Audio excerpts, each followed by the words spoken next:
নানা জল্পনা কল্পনার পর বৈষম্যবিরোধী ছাত্র আন্দোলন ও জাতীয় নাগরিক কমিটির উদ্যোগে নতুন রাজনৈতিক দল গঠন করতে যাচ্ছে। এই দলে নেতৃত্ব দেবেন নাহিদ ইসলাম। সে কারণেই উপদেষ্টার পদ থেকে তার পদত্যাগ। আগামী শুক্রবার নতুন এই রাজনৈতিক দলের আত্মপ্রকাশ ঘটতে যাচ্ছে। নতুন দলে যুক্ত হতে যাওয়া জাতীয় নাগরিক কমিটি ও বৈষম্যবিরোধী ছাত্র আন্দোলনের ৩ জন নেতার সঙ্গে কথা বলে এর আগে জানা যায়, জুলাই গণ অভ্যুত্থানের সময় সামনের সারিতে থাকা ছাত্রনেতারাই নতুন রাজনৈতিক দলের শীর্ষ পদগুলোতে আসছেন। এই দলের আহ্বায়ক পদে নাহিদ ইসলামের মনোনয়ন নিয়ে শুরু থেকেই জাতীয় নাগরিক কমিটি ও বৈষম্যবিরোধী ছাত্র আন্দোলনের নেতাদের কারও কোনো আপত্তি ছিল না। সদস্য সচিব হিসেবে কে আসছেন তা নিয়ে ছিল মূলত মতবিরোধ। সমঝোতার ভিত্তিতে এই পদে আক্তার হোসেনের নাম অনেক আগে থেকেই চূড়ান্ত। তিনি এখন জাতীয় নাগরিক কমিটির সদস্য সচিব।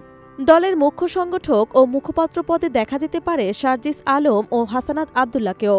অন্যদিকে জাতীয় নাগরিক কমিটিতে থাকা ছাত্র শিবিরের সাবেক নেতাদের সঙ্গে সমঝোতার ভিত্তিতে জ্যেষ্ঠ যুগ্ম আহ্বায়ক পদে আলী আহসান জুনায়েদের নাম বিবেচনায় আছে। আর দলের জ্যেষ্ঠ যুগ্ম সদস্য সচিব পদে আসতে পারেন জাতীয় নাগরিক কমিটির বর্তমান আহ্বায়ক নাসির উদ্দিন পাটোয়ারি।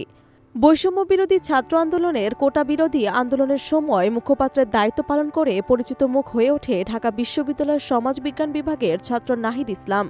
এই আন্দোলনের ধারাবাহিকতায় ছাত্র জনতার অভ্যুত্থানের মুখে ৫ আগস্ট ভারতে পালিয়ে যান শেখ হাসিনা। এর ৩ দিনের মাথায় ৮ আগস্ট অধ্যাপক মুহম্মদ ইউনূসের নেতৃত্বে অন্তর্বর্তীকালীন সরকার গঠন করা হয়।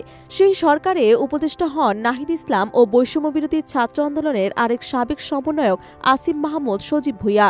পরে বৈষম্যবিরোধী ছাত্র আন্দোলনের আরেক নেতা মাহফুজ আলম প্রথমে প্রধান উপদেষ্টার বিশেষ সহকারী এবং পরে উপদেষ্টা হন।